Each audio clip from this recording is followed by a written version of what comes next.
أعوذ بالله من الشيطان الرجيم. بسم الله الرحمن الرحيم. الحمد لله رب العالمين والعاقبة للمتقين والجنة للمطيعين والنار للملحدين، ثم الصلاة والسلام على أشرف الأنبياء والمرسلين شفيع المذنبين نبينا أبي القاسم محمد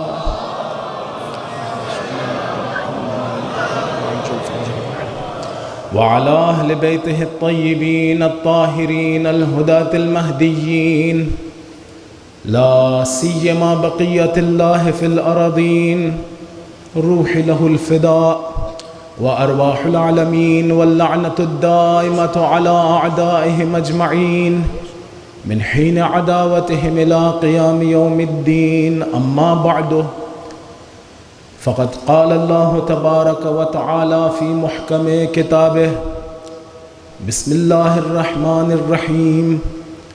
الرحمن علم القرآن، خلق الإنسان، علمہ البیان. صلوات پڑھ دیں محمد والے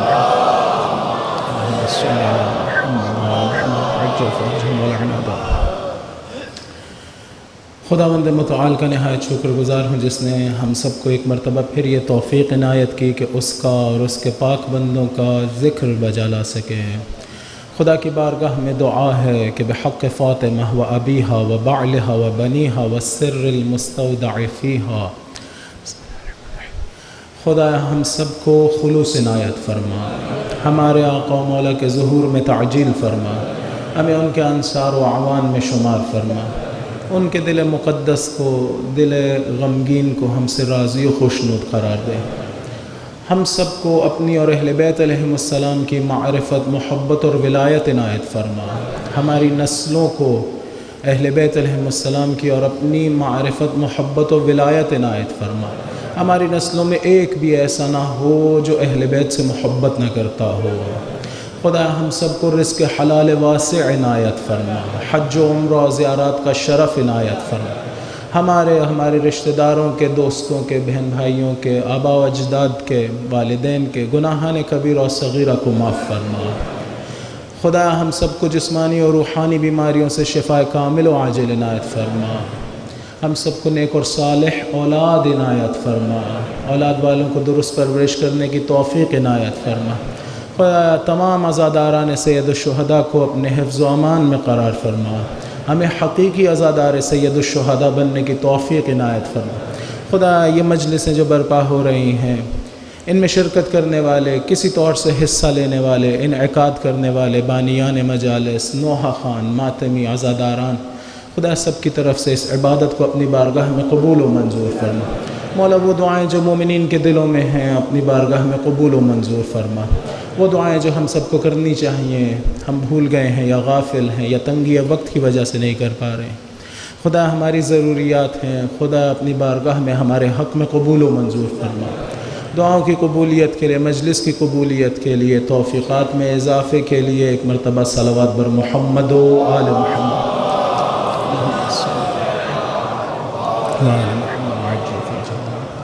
بسم اللہ الرحمن الرحیم.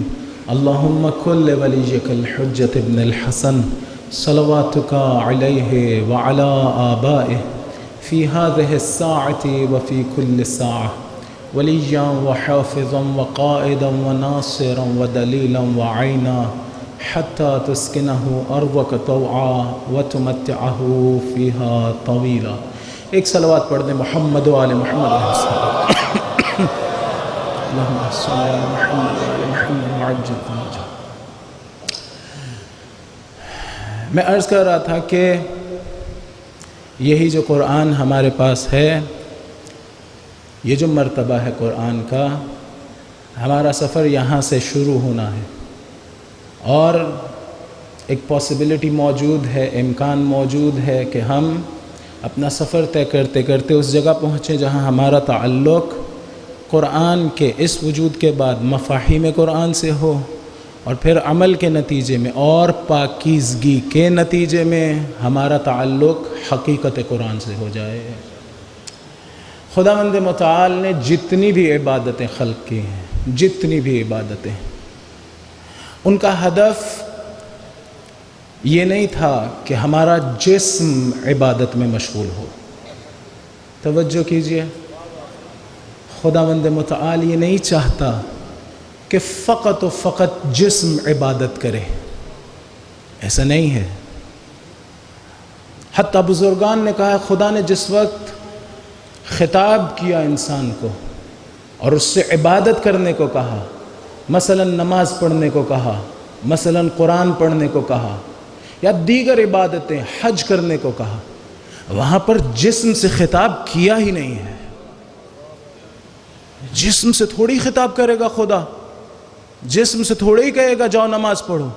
پھر کس سے خطاب کیا ہے؟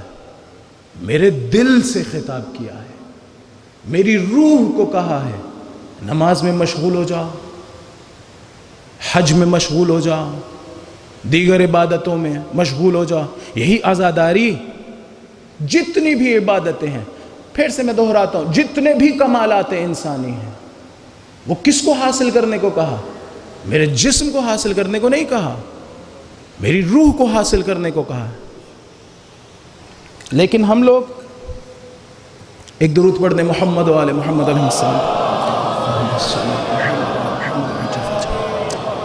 لیکن ہم لوگ اس ہدف کو یا اس بات کو بھول گئے، بلکہ ہم نے توجہ ہی نہیں کی، اور ہم اکثر اوقات اپنی زندگی میں جسمانی عبادتوں میں مشغول رہے۔ نماز پڑھی تو جسم نماز پڑھ رہا تھا، روح حالت نماز میں نہیں تھی۔ نماز پڑھی تو جسم کبھی کھڑا ہوتا تھا، قیام میں تھا، کبھی رکوع میں جا رہا تھا، کبھی سجدے میں جا رہا تھا، کبھی قنوت میں ہاتھ اٹھائے ہوئے تھے۔ جسم نماز میں تھا، نہ عقل نماز میں تھی، نہ قلب نماز میں تھا۔ قرآن پڑھتے ہیں تب بھی ایسا ہی ہوتا ہے، جسم قرآن پڑھ رہا ہوتا ہے، ساؤنڈ ویوز کریٹ کر رہا ہوں ممکن ہے، یا دیکھ رہا ہوں، لیکن نہ ذہن اور قوہ فاہمہ یا قوہ عاقلہ، عقل، نہ وہ قرآن پڑھ رہی ہے، نہ دل قرآن پڑھ رہا ہے۔ اگر ہم اس طرح سے عبادتیں انجام دیتے رہیں تو عبادتوں کا اثر بہت تھوڑا ہو جاتا ہے۔ میں نہیں کہہ رہا ہوں اثر نہیں ہوتا، اثر ہوتا ہے۔ وہی جو نماز ہم پڑھ رہے ہیں، جہاں ہمارا ذہن مشغول نہیں ہوتا ہے نماز میں، یا ہمارا دل مشغول نہیں ہوتا، اس کا ایک اثر ہے۔ اگر ہم اسی کو اول وقت انجام دیتے رہیں تو وہی نماز مجھے اور مراتب تک لے جائے گی۔ یہی قرآن، اسے میں صرف دیکھتا رہوں تو اس کا ایک اثر ہے میری روح پہ، اسے پڑھتا رہوں بغیر سمجھے ہوئے تب بھی اس کا ایک اثر ہے، اس کا انکار تو نہیں کر سکتا، لیکن یہ حق نہیں ہے۔ وہ جو اثر اس کا ہونا چاہیے یا جو زیادہ بڑا اثر ہے وہ حاصل نہیں ہوتا۔ وہ کب حاصل ہوگا؟ جب فقط میرا جسم عبادت میں مشغول نہ ہو، میری عقل بھی عبادت میں مشغول ہو، اور میرا وجود، میری روح، میرا دل بھی عبادت میں مشغول ہو جائے۔ یہ عزاداری یہ کس نے کرنی تھی؟ فقط جسم نے؟ یا نہیں، عقل و روح نے بھی عزادار ہونا تھا۔ دیکھیں، جس وقت کوئی ہمارا پیارا مر جائے، اس وقت کیا میرا جسم عزاداری کر رہا ہوتا ہے فقط؟ یا نہیں، میری روح عزا کو محسوس کرتی ہے، دل میں درد ہوتا ہے میرے۔ مجھے یاد ہے میرا کوئی عزیز فوت ہو گیا تو مجھے دل میں درد تھا، تکلیف تھی، اس کے آثار میرے جسم پہ ظاہر ہو رہے تھے۔ نہ مجھے بھوک لگ رہی تھی اور میری آنکھیں رک ہی نہیں رہی تھی، گریہ کرتے چلے جا رہی تھی۔ کیوں؟ اس لیے کہ روح میں عزا تھی۔ لیکن اگر روح میں عزا نہ ہو تو کیا ہوتا ہے؟ پھر میں زور لگا کے گریہ کرتا ہوں، پھر میرا جسم گریہ کرتا ہے، روح گریہ نہیں کرتی۔ ہونا تو یہ چاہیے کہ میری روح گریے میں مبتلا ہو، آنکھیں برداشت نہ کر سریں چھلک پڑے، ہونا تو یہ چاہیے۔ شہید بہشتی کا ایسا جملہ ہے کہ اگر سونے کے پانی سے لکھا جائے تو حق ہے۔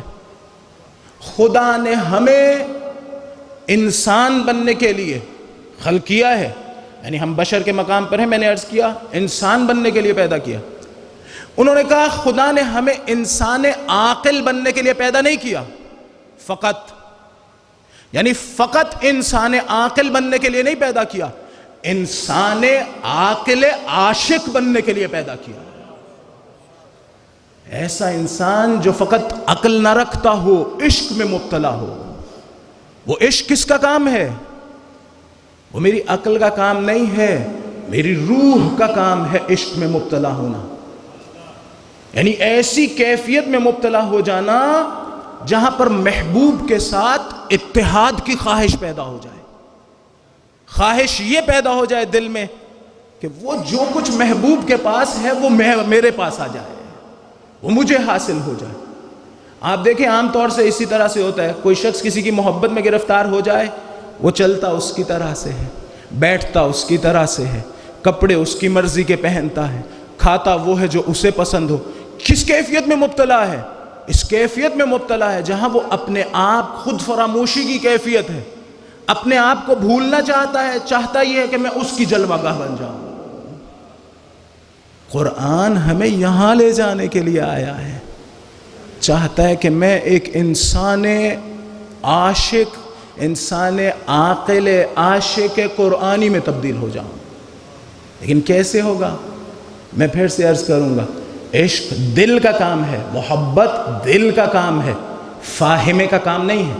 فاہمہ صرف مجھے سمجھا سکتا ہے کہ ایسا کرنا چاہیے، لیکن جب تک میں عمل نہیں کروں گا وہ حقیقت میرے دل میں نہیں اترے گی. جب تک دل میں نہیں اترے گی تو وہ اثر جو مطلوب تھا وہ نہیں حاصل ہوگا. ایک درود پڑھ دیں محمد و آل محمد.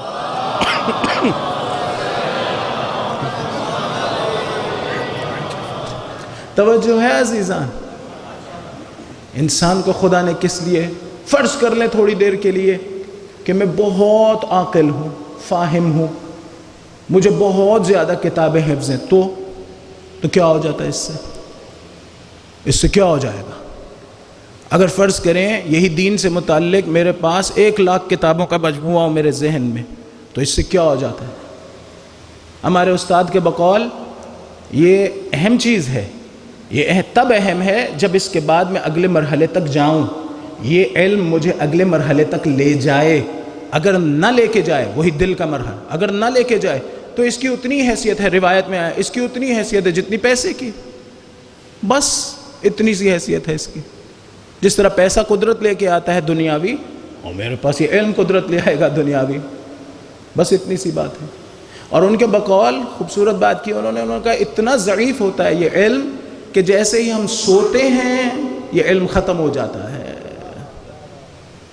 کوئی ہے دنیا میں آدمی جو جس وقت سو رہا ہو وہ ان کتابوں سے جو اس کے ذہن میں تھیں ان سے کوئی فائدہ حاصل کر رہا ہو؟ کوئی نہیں ہے.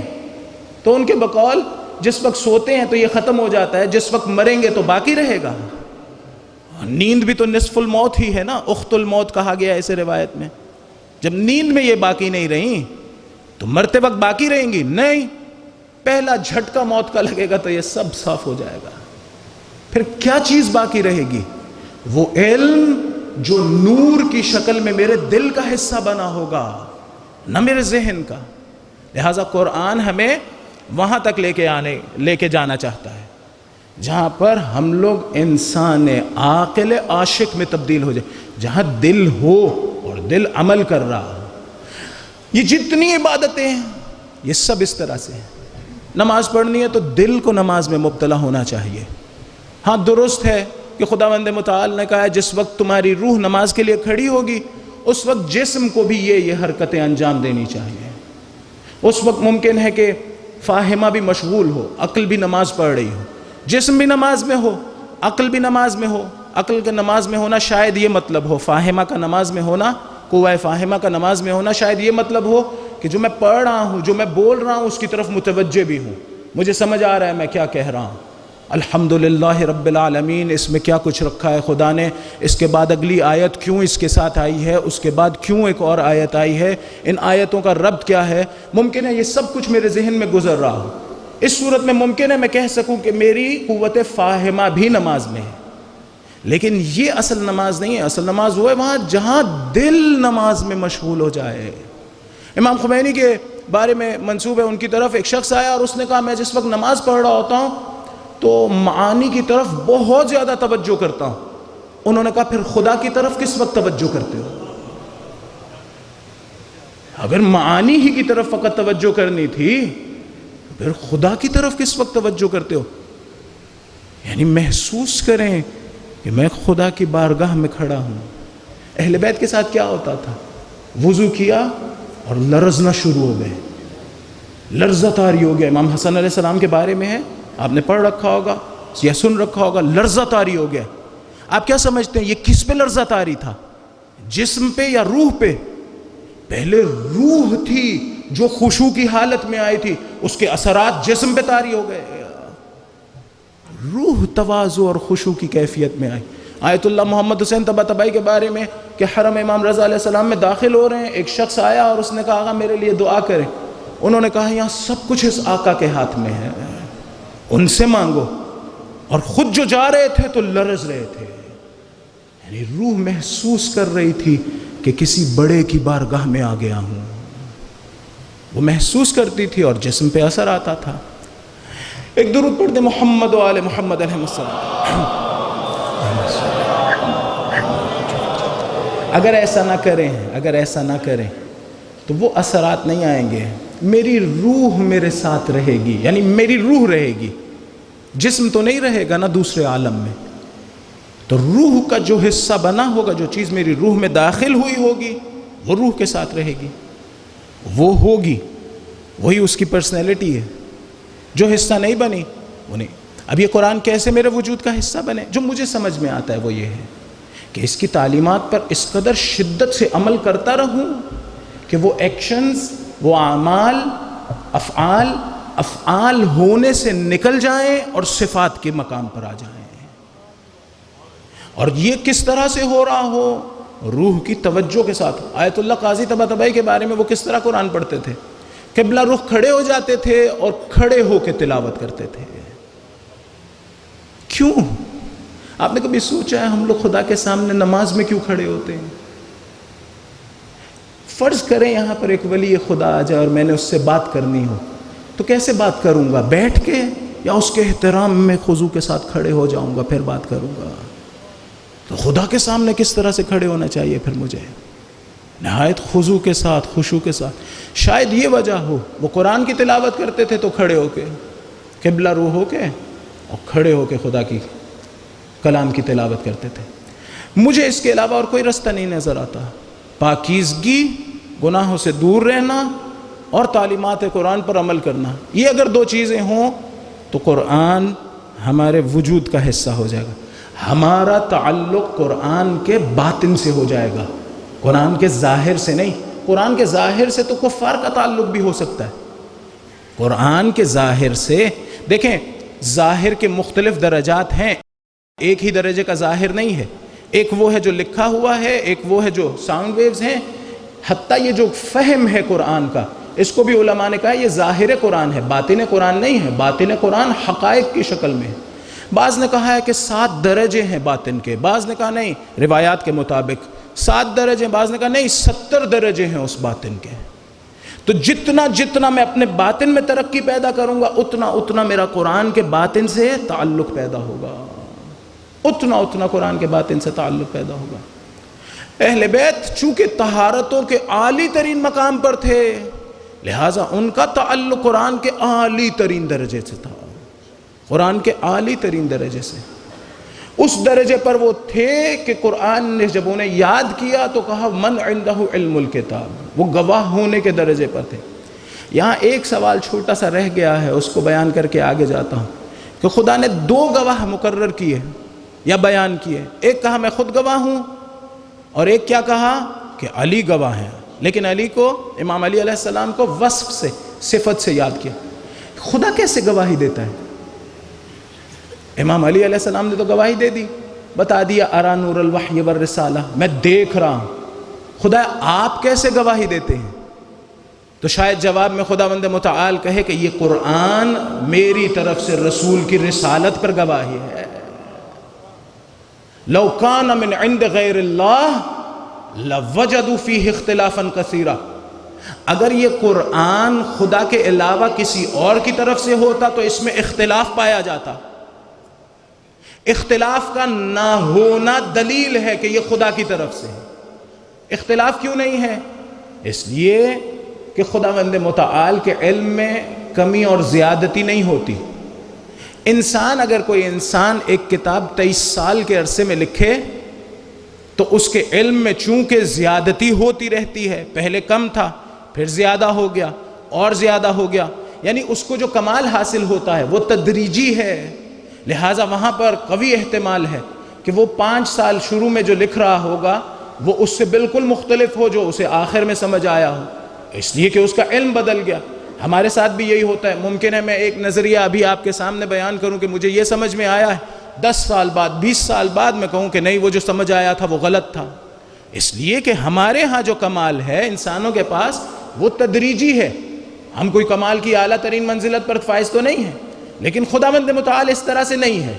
جب اس طرح سے نہیں ہے تو فرق نہیں پڑتا 23 سال میں نازل ہو یا 2300 سال میں نازل ہو، جو بات پہلے دن کہی جائے گی وہ کبھی بھی متضاد اور متناقض و کانٹراڈکٹ نہیں ہوگی کس سے؟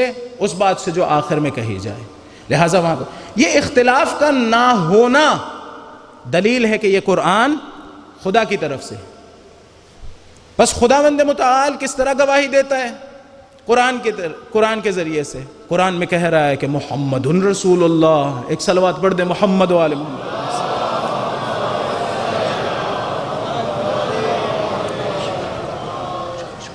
خدا نے گواہی دی ہے، یا اور جگہوں پر بھی گواہی دی، لیکن میں کہوں گا خدا کا لاکھ لاکھ شکر ہے، اور خداوند متعال بہتر جاننے والا ہے، بلکہ وہ ہی جاننے والا ہے فقط، کہ خداوند متعال نے جس طرح سے آیت میں امام علی علیہ السلام کا نام نہیں لیا، اسی طرح آیت میں اپنے نام کے بجائے قرآن کو گواہ کے طور پہ پیش نہیں کیا۔ دیکھیں ہم نے کل کہا تھا نا، کیوں کہا قُلْ كَفَىٰ بِاللَّهِ شَهِيدًا بَيْنِي وَبَيْنَكُمْ وَمَنْ عِنْدَهُ عِلْمُ الْكِتَابِ؟ امام علی علیہ السلام کا نام نہیں لیا، اگر نام لیتا تو یہ صفت بیان نہ ہوتی۔ خوب اب سوال یہ ہے کہ خدایا تو نے قرآن کا نام کیوں نہیں لیا؟ اگر گواہی قرآن کے ذریعے سے ہے تو کہہ دیتا قُلْ كَفَىٰ بِاللَّهِ قُلْ كَفَىٰ بِالْقُرْآنِ شَهِيدًا، قُلْ كَفَىٰ بِالْقُرْآنِ شَهِيدًا۔ گواہی دینے کے لیے 2 لوگ کافی ہیں یا 2 چیزیں کافی ہیں، ایک قرآن اور دوسرا وہ جس کے پاس پورے قرآن کا علم ہے۔ لیکن خدا نے اس طرح سے نہیں کہا کہ گواہی دینے کے لیے 2 چیزیں کافی ہیں، ایک وہ جس کے پاس علم ہے اور ایک قرآن۔ کیوں؟ اس لیے کہ خدا جانتا تھا بعض لوگ سوء استفادہ کریں گے، کہیں گے خود دیکھ لو قرآن میں لکھا ہے قرآن کافی ہے۔ دیکھیں خدا نے نہیں کہا قُلْ كَفَىٰ بِالْقُرْآنِ شَهِيدًا، یہ قرآن گواہی دینے کے لیے کافی ہے۔ کیوں؟ اگر ایسا کہہ دیتا تو بعد میں لوگوں کو کہنے کا موقع مل جاتا نا کہ قرآن کافی ہے، لیکن جب قرآن کافی ہی نہیں ہے تو پھر کیوں کہہ دیا جائے؟ اس لیے تو ساتھ میں جناب امیر علیہ السلام کا ذکر ہے۔ ممکن ہے یہ وجہ ہو، ایک درود پڑھ دے محمد و آل محمد علیہ السلام۔ اور پھر یہ بھی ممکن ہے کہ گواہی دینے کے لیے ممکن ہے کافی ہو، گواہی دینے کے لیے کافی ہے، ممکن ہے یہ بات درست ہو، لیکن لوگ یہاں سے سوء استفادہ کرتے اور کہتے کہ نہیں ہر چیز میں کافی ہے۔ ہم قائل ہیں کہ نہیں، قرآن کافی نہیں ہے، یہ بات درست نہیں ہے۔ کیوں کافی نہیں ہے؟ کیوں کافی نہیں ہے؟ قرآن خود اپنے بارے میں بتاتا ہے وَلَا رَطْبٍ وَلَا يَابِسٍ إِلَّا فِي كِتَابٍ مُبِينٍ، کتاب مبین میں ہر خشک و تر ہے۔ خدا خود کہہ رہا ہے کہ قَدْ جَاءَكُمْ بُرْهَانٌ مِّن رَبِّكُمْ وَأَنزَلْنَا إِلَيْكُمْ نُورًا مُبِينًا، ہم نے آپ کی طرف برہان، خدا کی برہان نازل کی، اور ہم نے آپ کی طرف نازل کیا، آپ کے پاس آیا برہان خدا کی طرف سے، دلیل، واضح روشنی، روشن دلیل، اور ہم نے نازل کیا آپ کی طرف نور مبین۔ نور مبین ایک ایسی چیز، نور یعنی وہ چیز جس کی ذریعے سے دوسری چیزیں دیکھی جا سکتی ہوں، سمجھی جا سکتی ہوں۔ اس نور کی بھی یہی خصوصیت ہے نا، اگر یہاں نور نہ ہو تو کچھ نظر نہیں آئے گا۔ قرآن کا نور ہونے کا مطلب یہ ہے کہ وہ دوسری حقائق کو روشن کرتا ہے، دکھلاتا ہے۔ نہ فقط یہ کہ نور ہے، مبین بھی ہے، واضح واضح ہے۔ بہت روشن ہے، یعنی جب وہ دکھاتا ہے حقائق کو تو بہت روشن دکھاتا ہے۔ خوب جب قرآن ایسا ہے کہ نور مبین ہے اور اس میں ہر چیز کا علم ہے، یا مثلاً ایک اور جگہ پر کہا کہ تبیاناً لکل شیء ہے، ہر چیز کو بیان کرتا ہے، ہر چیز کو قرآن بیان کرتا ہے۔ جب ہر چیز کا علم قرآن میں ہے، جب ہر چیز کو قرآن بیان کرتا ہے، تو پھر قرآن کافی کیوں نہیں ہے؟ پھر تو قرآن کو کافی ہونا چاہیے۔ تو میں عرض کروں گا کہ قرآن میں اس جہت سے کہ ہر چیز کو بیان کرتا ہے کوئی نقص نہیں ہے، کوئی نقص نہیں ہے، لیکن ہم لوگ اپنی حیثیت سے دیکھ لیں کہ کیا ہم قرآن سے سب کچھ سمجھ سکتے ہیں؟ نہیں سمجھ سکتے۔ تو نقص قرآن میں تو نہ ہوا، لیکن جن سے بات کی جا رہی ہے ان میں نقص تو ممکن ہے نا۔ قرآن میں سارے حقائق موجود ہوں، اس کا یہ لازمہ تو نہیں ہے کہ ہمیں سارے حقائق مل بھی جائیں گے، ہم سیکھ بھی لیں گے سارے کے سارے، یہ تو ضروری نہیں ہے نا۔ قرآن میں کمی نہیں ہے، ممکن ہے میرے میں کمی ہو، یہ کمی کیسے دور ہوگی؟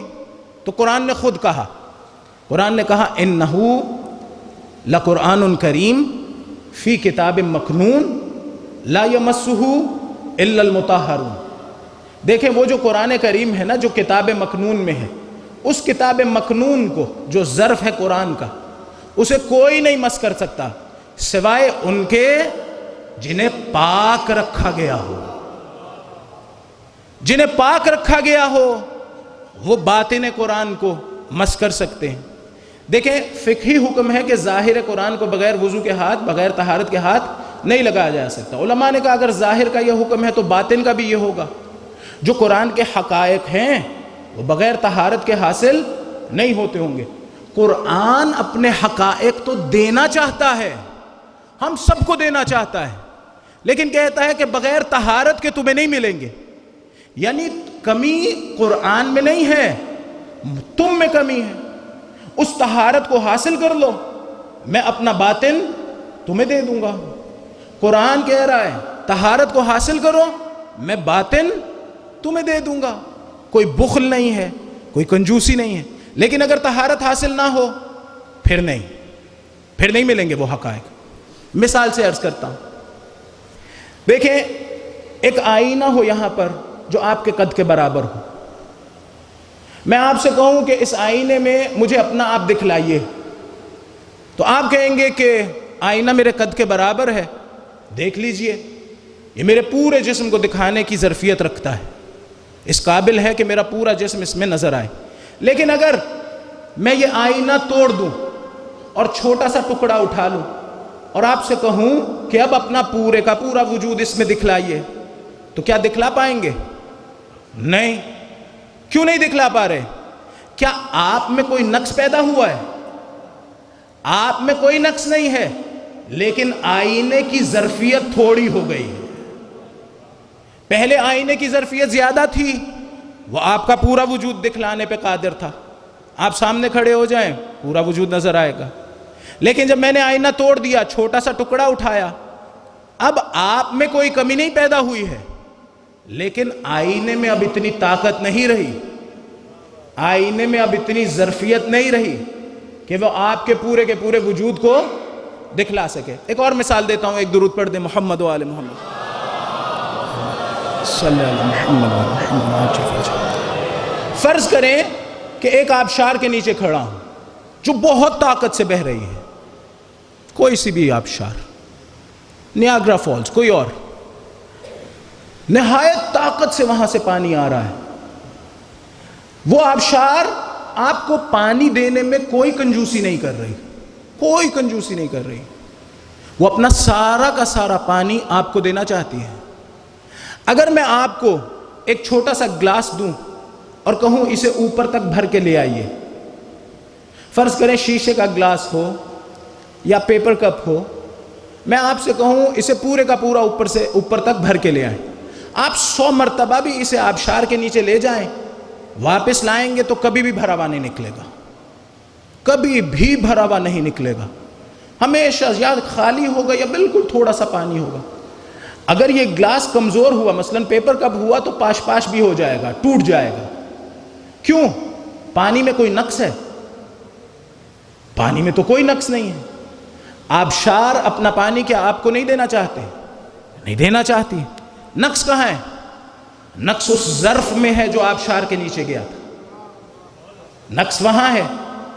اس میں اتنی ظرفیت ہی نہیں ہے، اتنی کیپیسٹی ہی نہیں ہے کہ اس قوت کو جو پانی میں ہے اسے برداشت کر سکے۔ اگر میں کہوں کہ بڑا کنٹینر لے جائیے، فرض کریں ایک ٹینکی لے جائیں، تو وہ زیادہ بھر کے آئے گی۔ اب تبدیلی پانی میں نہیں آئی، ظرف میں آئی ہے۔ جتنا ظرف بڑا ہو جائے گا اتنا وہ ظرف اس آبشار کے پانی کو اور اس کی طاقت کو برداشت کرنے کے قابل ہو جائے گا۔ جتنا برداشت کرے گا اتنا زیادہ پانی آئے گا اس کنٹینر میں۔ صاف سی بات ہے نا؟ خوب یہیں سے سمجھ لیجئے، قرآن اس آبشار کی مانند ہے، اپنے تمام تر حقائق ہم سب کو دینا چاہتا ہے، لیکن اگر ہمارے دلوں کا ظرف چھوٹا سا ہو تو قرآن کے بالکل معمولی سے معارف آئیں گے، لیکن اگر یہ دل کا ظرف بڑا ہو جائے تو قرآن کے سارے معارف آ جائیں گے۔ کچھ ظروف ایسے خدا نے خلق کیے جن کو طہارتیں انہوں نے خود حاصل کر کے نہیں لی، خدا نے طہارتیں دے کے پیدا کیا۔ اتنا بڑا ظرف تھا کہ پورے کا پورا قرآن سمو گیا۔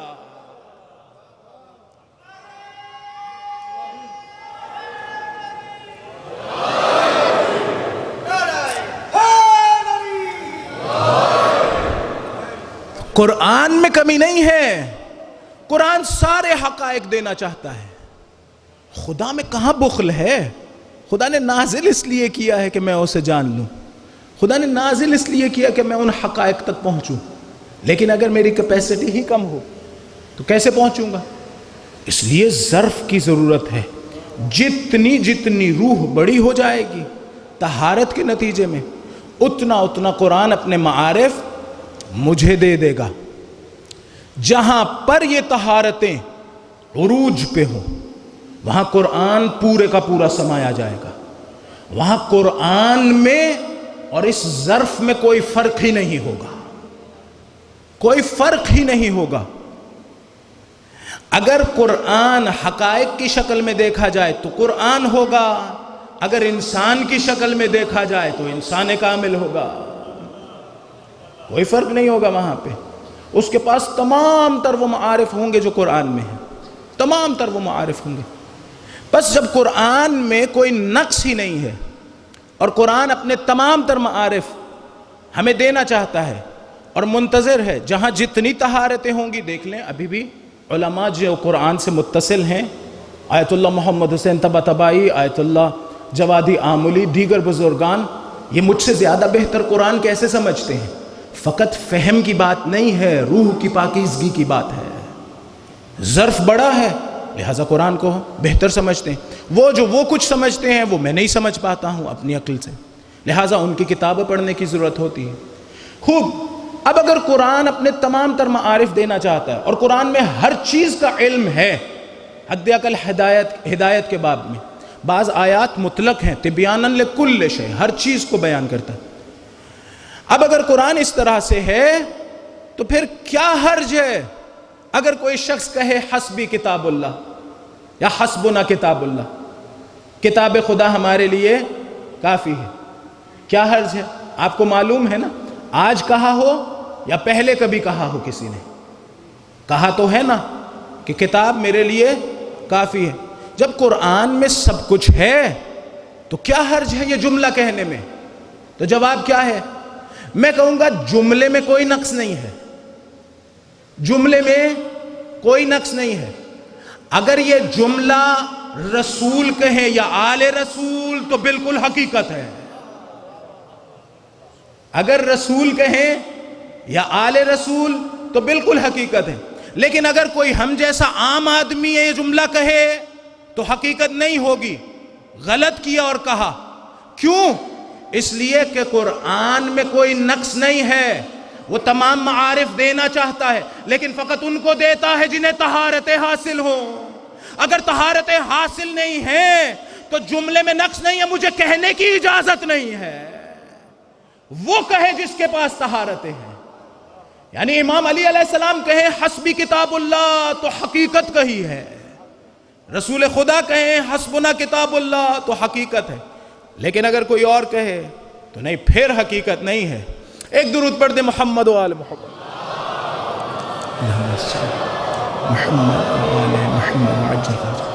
اگر کوئی اور کہے تو پھر حقیقت نہیں ہے۔ ایک مرتبہ امام علی علیہ السلام کے پاس ایک مسئلہ لایا گیا، دو خواتین تھی، دونوں ایک دوسرے سے لڑ رہی تھی، دو بچے پیدا ہوئے، ایک لڑکا اور ایک لڑکی۔ آیت اللہ محمد حسین حسینی تہرانی نے اسے دو طرح سے روایت کیا ہے اپنی کتاب میں۔ دو عورتیں دو بچے لے کے آئی، ایک کا بچے میں سے ایک لڑکا تھا اور ایک لڑکی، نو مولود تھے۔ ایک کہتی تھی لڑکا میرا ہے، دوسرا کہتی تھی لڑکا میرا ہے، دونوں میں لڑائی ہو رہی۔ امام علی علیہ السلام کے پاس مسئلہ لایا گیا تو امام علی علیہ السلام نے کیا کہا؟ دیکھیں، شروع میں امام کے پاس نہیں آیا، شروع میں مسئلہ خلیفۃ المسلمین کے پاس گیا۔ جب ان کے پاس گیا تو انہوں نے فرمایا کہ چلو علی کے در پہ چلتے ہیں، جانتے تھے کہ یہ مسئلے علی ہی حل کر سکتے ہیں۔ ایک مرتبہ آئے جناب امیر کے در پہ، جناب امیر سے کہا، عجیب میں نے حالت دیکھی اس وقت اس روایت کی، جناب امیر ایک چھوٹی آستینوں والی یا بہرحال ایک ایسی قمیض جس کی آستینیں لمبی نہیں تھی وہ پہنی ہوئی تھی اور کھیتی باڑی کر رہے تھے۔ کائنات کا مولا، ایسے سادہ سی زندگی۔ وہاں پہنچے تو مولا نے کہا کہ پردہ لگایا جائے، پردہ لگایا گیا۔ کہا ان دونوں خواتین سے کہو کہ وہ غذا جو ان بچوں کے لیے خدا نے انہیں دی ہے، برابر مقدار میں ایک ہی پیمانے کے ظرف میں، ایک ہی پیمانے میں، ایک جتنے پیمانے میں، برابر مقدار میں خدا نے جو غذا بچوں کے لیے دی ہے، جو دودھ دیا ہے ان کے وجود میں، وہ لے آئیں۔ جب لایا گیا مولا نے دونوں کو وزن کرنے کا کہا۔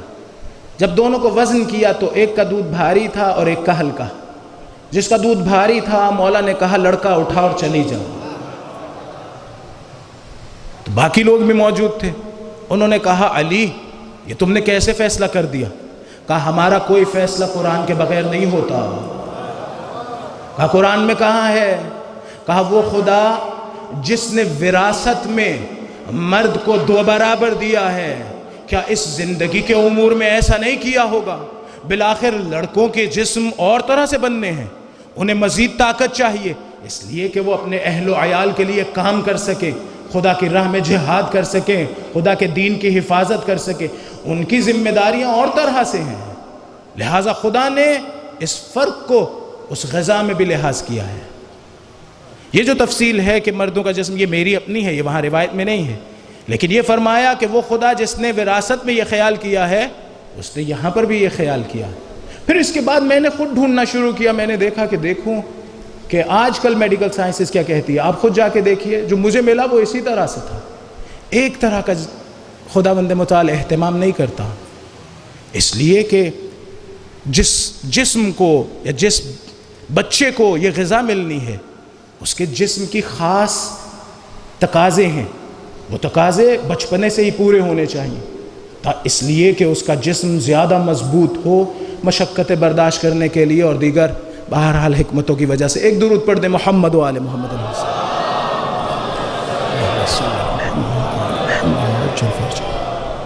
لیکن مولا نے فرمایا کہ ہمارا ہر حکم قرآن سے ہوتا ہے، قرآن سے جدا نہیں ہوتے، اسی لیے تو جناب رسول خدا نے کہا تھا علی مع القرآن والقرآن مع علی۔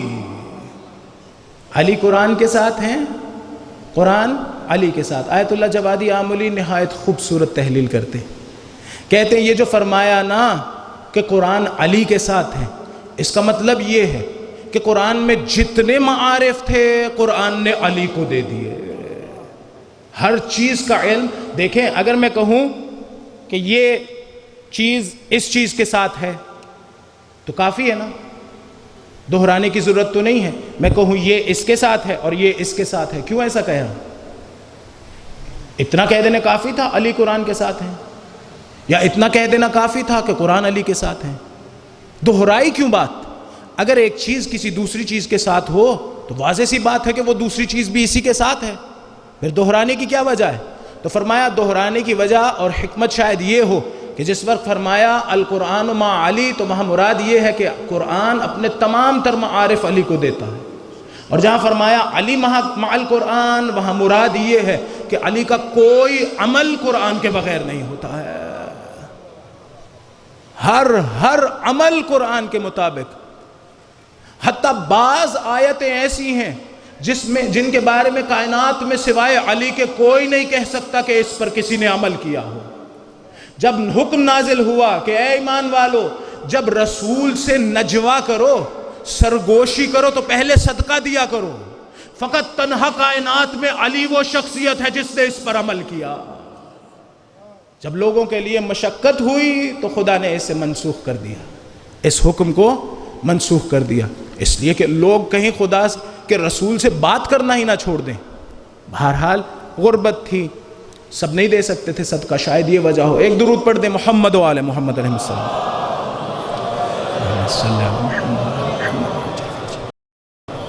لیکن یہ افتخار جناب امیر کو حاصل ہے کہ انہوں نے اس آیت پر عمل کیا اور کسی نے اس آیت پر عمل نہیں کیا۔ آپ آیتیں اٹھا کے دیکھتے چلے جائیے قرآن میں۔ خوب ایک گفتگو اور ہے یہاں پر اس مقام پہ کہ اگر کسی کے وجود میں قرآن آ جائے تو وہ خصوصیات جو قرآن کی ہیں وہ اس انسان کی ہو جائیں گی۔ میں نے ایک خصوصیت عرض کی تھی کہ لو ان قرآنا سیرت بہ الجبال او قطعت بہ الارض او کلم بہ الموتى، جس طرح سے قرآن کے ذریعے سے لمبے لمبے سفر فوراً طے کیے جا سکتے ہیں، اس طرح سے وہ شخص جس کے وجود میں قرآن ہوگا وہ سفر طے کر لے گا۔ اگر پہاڑ سرکائے جا سکتے ہیں یہ بھی سرکا لے گا، اگر مردوں کو زندہ کیا جا سکتا ہے یہ بھی زندہ کر لے گا۔ آپ دیگر صفات خود ڈھونڈیے جا کے قرآن کی کیا خصوصیات ہیں۔ مثلا قرآن بیان کرتا ہے کہ میرے میں ہر چیز کا علم ہے، ہر وہ شخص جس کے وجود میں قرآن ہوگا اسے ہر چیز کا علم ہوگا۔ مثلا قرآن ہمیں غیب کی خبریں دیتا ہے۔ لوگ پریشان ہیں کہ علی کیسے غیب کی خبریں دے سکتا ہے؟ وہ جس کے وجود میں قرآن ہو، اگر قرآن غیب کی خبریں دیتا ہے تو علی بھی غیب کی خبریں دیں گے، یہ کوئی مشکل بات نہیں رہے گی۔ ایک درود پڑھ دیں محمد و آل محمد علیہ السلام۔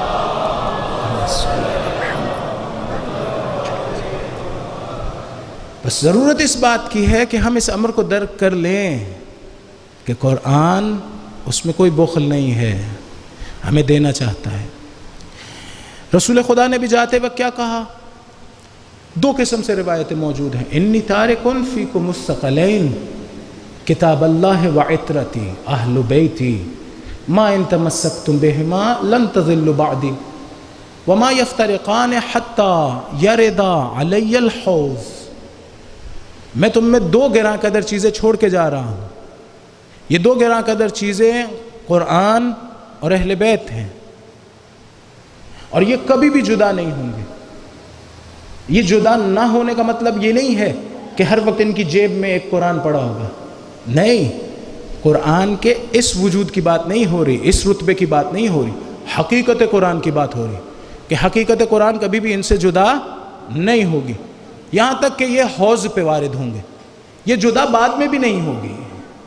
ایسا نہیں ہے کہ حوض پہ وارد ہونے کے بعد جدا ہو جائیں گے، نہیں، یہ اس کے بعد بھی متحد ہیں۔ یہی روایت ایک اور طرح سے بھی ہے، ہما حبل اللہ المتین، یہ دونوں خداوند متعال کی رسی ہیں۔ اگر آپ کو یاد ہو شروع کے ایام میں میں نے یہی روایت پڑھی کہ کبھی امام کے بارے میں کہا جاتا ہے کہ وہ حبل اللہ المتین ہے، اور کبھی قرآن کے بارے میں کہا جاتا ہے، لیکن اس حدیث میں کہا ہما، بعض طرح سے روایت ہوئی ہے وہاں پر کہا ہما حبل اللہ المتین ما ان تمسکتم بہی، بہما نہیں، اگر تم اس حبل اللہ المتین سے تمسک کر لو۔ یہاں پر سوال یہ ہے کہ ہما تثنیہ کی ضمیر ہے، دو چیزوں کے لیے استعمال ہوتی ہے۔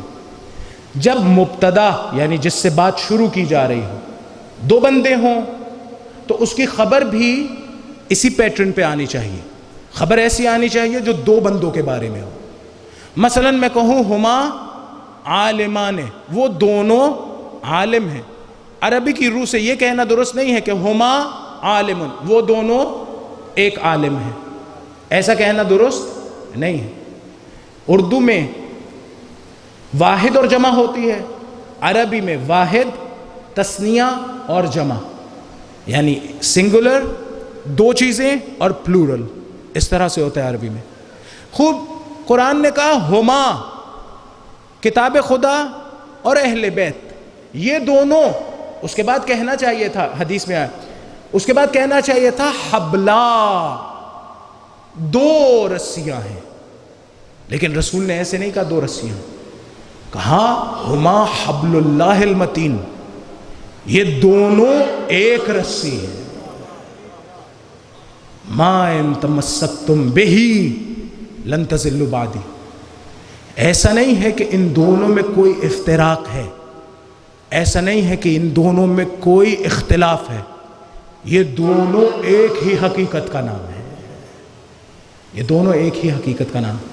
لیکن اس حدیث میں جو کہا گیا کہ ما ان تمسکتم بہما، دیکھیں آپ کو یہ سب کو بات یہ معلوم ہے نا کہ اہل سنت کے مصادر میں بھی اہل بیت کا ذکر ہے، بعض جگہوں پر وہاں پر سنتی کے لفظ ہیں شاید، لیکن جو ان کی اہم کتابیں ہیں، صحیح مسلم کی طرح کی جو مجھے یاد ہے، یا صحیح ترمذی کی طرح کی، وہاں پر کیا ہے؟ کتاب اللہ و عطرتی اہل بیتی، وہاں عطرت کا لفظ ہے اگر میں غلطی نہ کر رہا ہوں۔ تو کیوں کہا یہ دونوں؟ خدایا کہہ دیتا ایک سے تمسک کر لو، رسول خدا سے ہم کہیں رسول خدا آپ کہہ دیتے ایک سے تمسک کرو کافی ہے، دونوں سے تمسک کرنے کی ضرورت نہیں ہے، کیوں کہا ایک سے تمسک کافی نہیں ہے، دونوں سے کرو؟ تو اس کی وجہ شاید یہی ہو کہ اگر کہہ دیا جائے کہ قرآن سے تمسک کر لو کافی ہے، تو پھر وہی اشکال پہلے والا کہ قرآن سے تمسک اس صورت میں کافی ہوتا کہ ہم سب کچھ قرآن سے لے سکتے ہوتے، جب ہم سب کچھ نہیں لے سکتے تو پھر ضرورت ہے اس کی جو سب کچھ قرآن سے لے اور ہمیں دے۔ لیکن پھر رسول خدا آپ نے یہ کیوں نہیں بتایا کہ فقط اہل بیت سے تمسک کر لو؟ یہ کیوں کہا کہ اہل بیت کے علاوہ قرآن سے تمسک بھی ضروری ہے؟ تو اس کی وجہ شاید یہ ہو کہ رسول جانتے تھے ایک وقت وہ آئے گا کہ اہل بیت کے نام پر جھوٹی حدیثیں بنا بنا کے بازار میں ڈالی جائیں گی۔ ایک معیار ہونا چاہیے جس پہ حدیثوں کو پرکھا جائے، اگر قرآن اور اس معیار کے مطابق حدیث ہو تو اہل بیت نے کہی ہے، اگر نہ ہو تو نہیں کہی ہے۔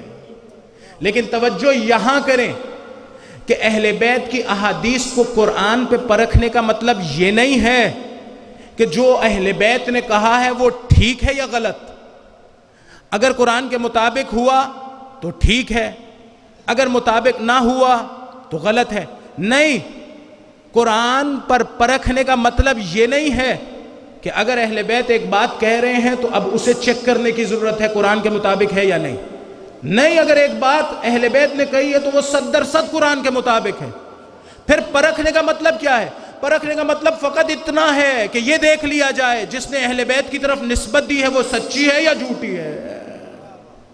فرض کر لیں امیر المومنین علیہ السلام ہمارے سامنے، ہم ان کے سامنے بیٹھے ہوں اور وہ ایک بات کہہ رہے ہوں، یہاں پر امیر کی بات کو، آقا کی بات کو قرآن پہ پرکھنے کی کوئی ضرورت نہیں ہے، یہاں پر نہیں بات کو پرکھا جائے گا، اس لیے کہ ہم سامنے بیٹھے ہیں اور مولا ایک بات کہہ رہے ہیں۔ اس وقت پرکھا جائے گا جب مولا غیبت میں ہو، اہل بیت تک ہماری رسائی نہ ہو، اس وقت دیکھا جائے گا کہ یہ جو نسبت دی گئی ہے یہ درست ہے یا نہیں۔ ایک درود پڑھ دیں محمد و آل محمد علیہ وسلم۔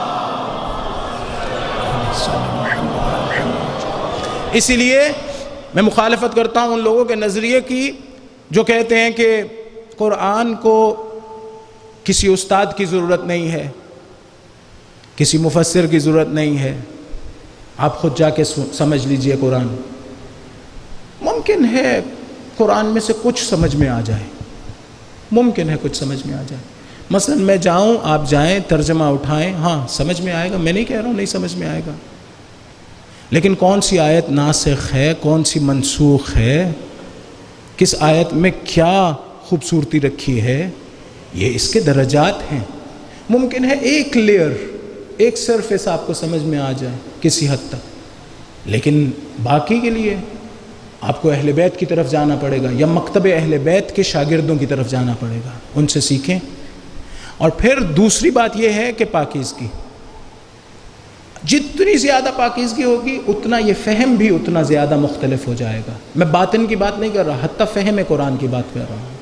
لہٰذا ہاں، اس میں کوئی حرج نہیں ہے کہ انسان گناہوں سے دور رہے اور مسلسل قرآن سے انس پیدا کرتا رہے، پڑھتا رہے، سنتا رہے، چاہ کے پوچھے کون سا ترجمہ اچھا ہے قرآن کا، کون سی تفسیر اچھی ہے قرآن کی، اوتھینٹک لوگوں سے جا کے پوچھے، اس کے بعد وہ تفسیر پڑھے، وہ ترجمہ پڑھے اور بار بار اس کو اپنے ذہن میں گھماتا رہے، اس کی طرف توجہ کرتا رہے۔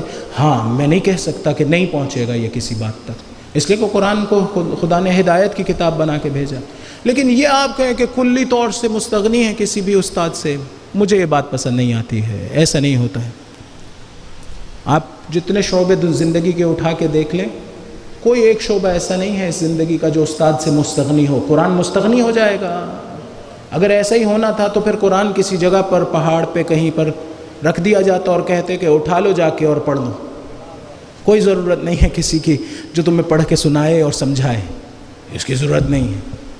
بہرحال شاید یہ جواب دیا جائے کہ مراتب ہیں، اور شاید ادنا سا مرتبہ انسان خود بھی ترجمے کی وجہ سے یا خود اگر عربی جانتا ہو تو سمجھ سکتا ہے، لیکن پھر میں عرض کروں گا کہ اس کی گہرائیاں، اس کی اعماق، بہرحال ایک رہنما کی ضرورت ہوتی ہے۔ ایک درود پڑھ دیں محمد و آل محمد علیہ السلام۔ کوئی حرج تو نہیں ہے نا اختلاف نظر رکھنے میں، نظریہ مختلف رکھنے میں کوئی حرج تو نہیں ہوتا۔ بہرحال نہایت ادب سے اختلاف رائے رکھتا ہوں۔ خیر، اہل بیت کے در پہ جانا ہوگا، اس لیے کہ انہوں نے فقط قرآن کو پڑھا نہیں ہے، انہوں نے فقط قرآن کو سمجھا نہیں ہے، ان کی زندگیاں قرآن تھیں، ان کی زندگیاں قرآن کا عکاس تھیں۔ وہ معارف جو ان سے ہمیں ملتے ہیں، اگر قرآن ان کے وجود میں نہ ہو، وہ نہیں ہمیں مل سکتے ہیں، کسی سے بھی وہ نہیں مل سکتے ہیں۔ بعض چیزیں اہل بیت اور اہل بیت علیہ السلام سے مطلب میں فقط یہ نہیں کہہ رہا ہوں کہ ائمہ علیہ السلام، ان کے خاندان کے دیگر افراد، ان کے دسترخوان سے روٹیاں چننے والے لوگ، سب اسی طرح سے جن کا بھی تعلق اہل بیت سے ہو۔ ورنہ بعض چیزوں کی تعریفات یا بعض چیزوں کے بارے میں جو اہل بیت کے گھرانے سے ہمیں معلومات ملی ہیں، وہ آپ کو کسی سے نہیں ملتی ہیں بعض اوقات۔ مثلاً موت کا کیا ذائقہ ہوتا ہے، ہمیں کیا پتہ؟ ہم میں سے ہے کوئی جسے پتہ ہو موت کا کیا ذائقہ ہوتا ہے؟ آج تک کسی فیلسوف نے بتایا ہے کہ موت کیسی ہوتی ہے؟ موت کے ذائقے کے بارے میں نہیں کہا۔ ہر روایات اگر نہ ہو تو ہمیں بالکل سمجھ نہ آئے۔ روایت میں آیا مثلاً مومن کی موت ایسے ہے جیسے پھول سونگھنا، یا ایسے ہے جیسے جام پینا۔ کیوں؟ اس لیے کہ موت زندگی کا نتیجہ ہے، لہٰذا اہل بیت نے بیان کیا کہ اس طرح کی کیفیت ہوگی۔ لیکن اہل بیت کے گھرانے کے بعض بچوں نے جو باتیں کہی ہیں اور بیان کی ہیں، وہ نہایت اعلیٰ درجے کی ہیں، کسی فیلسوف سے سننے کو نہیں ملتی ہیں، کسی بڑے سے بڑے دانشور سے سننے کو نہیں ملتی۔ ایک دفعہ لوگوں نے دیکھا کہ ایک خیمہ ہے امام حسین علیہ السلام کا، جس میں عرب کے بڑے بڑے پہلوان بیٹھے ہیں، ساری بڑی بڑی شخصیات، حضرت بریر ہیں، حضرت زہیر ہیں، حضرت مسلم ابن اوسجہ صحابی رسول ہیں، حضرت حبیب صحابی رسول ہیں، حبیب ابن مظاہر، حضرت عباس علیہ السلام ہے۔ کس قدر بڑے پہلوان، سورما، بہادر لوگ۔ آپ فرض کریں کہ اگر ہم ایک محفل میں ہوں جہاں پر بڑے بڑے اولیاء بیٹھے ہوں، آیت اللہ بہجت بیٹھے ہوں، آغا قاضی طباطبائی بیٹھے ہوں، رہبر معظم بیٹھے ہوں، آغا سیستانی بیٹھے ہوں، اور ہم بھی وہیں پر بیٹھے ہوں، تو کس طرح ادب سے بیٹھے ہوں گے؟ اصلاً حرکت نہیں کر رہے ہوں گے، صرف ان کی باتیں سن رہے ہوں گے۔ ایک خاص قسم کی ہیبت ہوگی ہمارے وجود پر، بات کرنا مشکل ہوگی۔ ان لوگوں میں جب امام حسین علیہ السلام بیٹھے ہوئے تھے تو بتا رہے تھے کہ کل تم نے بھی شہید ہو جانا ہے، کل تم نے بھی شہید ہونا ہے، کل تم نے بھی شہید ہونا ہے۔ اتنے میں ایک 13 سال کے بچے نے پوچھا، چچا کل میں مارا جاؤں گا؟ جرت چاہیے نا اتنے بڑے بڑے بہادروں کے درمیان میں بیٹھ کے یہ بات کرنے کی؟ چچا کل میں مارا جاؤں گا؟ امام نے کہا، امام جانتے تھے کہ تربیت کیسی ہوئی ہے جناب قاسم کی. ایک مرتبہ امام چاہتے تھے شاید کہ ہم تک یہ معرفت پہنچے. پوچھا قاسم کیف عندک الموت، قاسم تمہیں موت کیسی لگتی ہے؟ کیا جواب دیا؟ کہا احلا من العسل، مولا آپ کی رکاب میں خدا کی راہ میں آنے والی شہد سے زیادہ میٹھی ہے.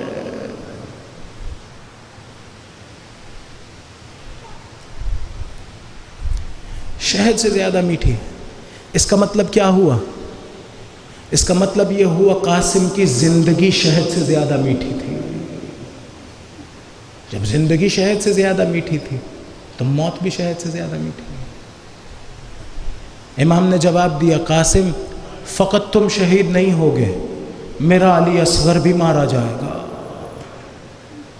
اجرکم علی اللہ. ایک مرتبہ حضرت قاسم نے یہ سنا نا کہ حضرت علی اصغر مارے جائیں گے تو شاید غیرت نے جوش کھایا. سوچا جناب علی اصغر خود پیدل تو جا نہیں سکتے ہیں رن میں. ایک مرتبہ کہا چچا یہ ظالم ہمارے خیموں تک آ جائیں گے، یعنی بیویاں جہاں موجود ہوں وہاں تک یہ ظالم نجس وجود لے کر آئیں گے. امام نے کیا کہا؟ امام نے کہا نہیں قاسم، میں خود علی اصغر کو لے جاؤں گا. میں کہوں گا اے قاسم آپ نے فقط سنا نا اور ذہن میں تصور آیا کہ کہیں یہ ظالم خیموں تک نہ آ جائیں. آئیے ذرا کوفہ و شام کے بازاروں میں آئیے، دیکھیے امام زین العابدین ایک ایسے رستے سے گزر رہے ہیں جہاں دونوں طرف تماشائی کھڑے ہیں، ہاتھوں میں پتھر اور آگ ہے، بن چادر کے ماں بہنوں کے ساتھ گزر رہے ہیں. لوگ ہل ہلا کر رہے ہیں، لوگ شور مچا رہے ہیں. کس طرح سے امام زین العابدین علیہ السلام نے برداشت کیا ہوگا؟ آپ نے فقط تصور کیا نا کہ کہیں یہ ظالم خیموں میں نہ آ جائے. آئیے وہ دیکھیے جگہ جہاں شام کے دربار میں شرابی تخت پہ بیٹھے ہیں، بیویاں کھڑی ہیں. اجرکم علی اللہ. کیسے برداشت کیا ہوگا اس امام نے؟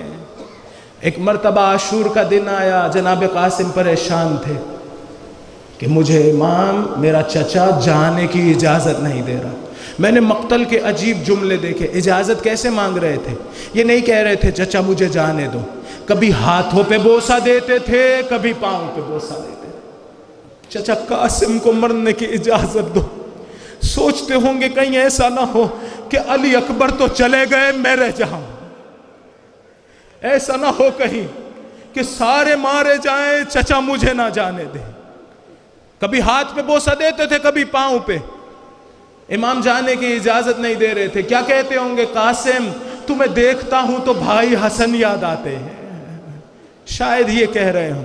ایک مرتبہ قاسم پریشانی کی عالم میں جا کے تنہائی میں بیٹھے، گھٹنوں پہ سر رکھا، فکر مند ہیں، چچا جانے کی اجازت نہیں دے رہے. ایک مرتبہ ذہن میں آیا میرا بابا جس وقت اسے زہر دیا گیا تھا، جگر کے ٹکڑے کٹ کٹ کے باہر آ رہے تھے.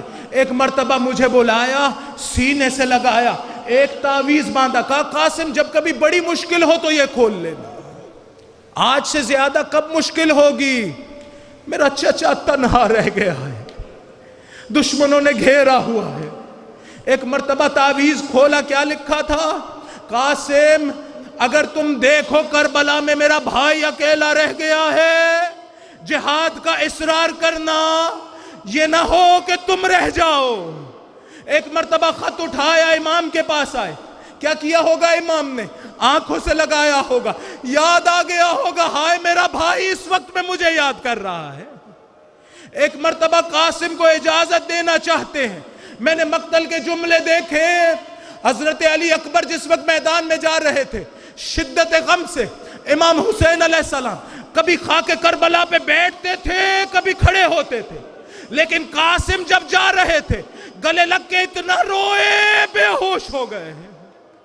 ارے جس کے پاس پانی نہ ہو اسے ہوش میں کیسے لایا جائے گا؟ ایک مرتبہ ہوش میں آئے، خود تلوار تھمائی ہوگی، خود تیار کیا ہوگا، جب جانے لگے ایک مرتبہ قاسم کا گریبان چاک کیا. بعض لوگوں نے کہا یہ نشانی تھی، یہ بچہ جو اب میدان میں آ رہا ہے یتیم ہے. راوی کہتا ہے میں نے دیکھا چاند سا ٹکڑا میدان کربلا میں آ گیا. اس کے ایک پاؤں کا تسمہ بندھا ہوا نہیں تھا. جنگ کرتا چلا جا رہا ہے، فنار کرتا چلا جا رہا ہے دشمنوں کو. ایک ظالم نے کہا کہ اس قاسم کو میں گراؤں گا. ایک مرتبہ نیزہ مارا، حضرت قاسم زمین پر گرے. آواز دی چچا. روایت کے جملے ہیں، مقتل کے جملے ہیں. عقاب کی طرح سے امام حسین میدان میں آئے. دشمن کی فوجوں نے دوڑنا شروع کیا. حضرت قاسم کے سرحانے پہنچے، دیکھا ایڑیاں رگڑ رہے ہیں. کہا قاسم چچا کے لیے بڑا مشکل ہے، تم پکارو میں نہ پہنچ پاؤں. ایک مرتبہ جان آفرین کے سپرد ہوئی، سینے سے قاسم کو لگایا، خاک کربلا پہ چلنا شروع کیا خیمے کی طرف. راوی کہتا ہے میں نے دیکھا قاسم کی ٹانگیں زمین کربلا پہ 2 خط کھینچ رہی. ارے 13 سال کا بچہ تھا، یہ قاسم کی ٹانگیں زمین میں کیوں لگی ہوئی تھی؟ شاید اس لیے کہ لاشا بڑا پامال ہوا تھا، یا شاید اس لیے کہ حسین لاشے کو سینے سے لگانے کے بعد سیدھا نہ کھڑے ہو سکے. ارے جھک کے لاشے کو لا رہے تھے. وہاں لا کے لاشا رکھا جہاں جناب علی اکبر کا لاشا تھا. نہ جانے خدا سے کیا کہا ہوگا. ارے 2 لاشوں کے درمیان شاید میرا مولا تنہا ہو رہے. ماتم حسین.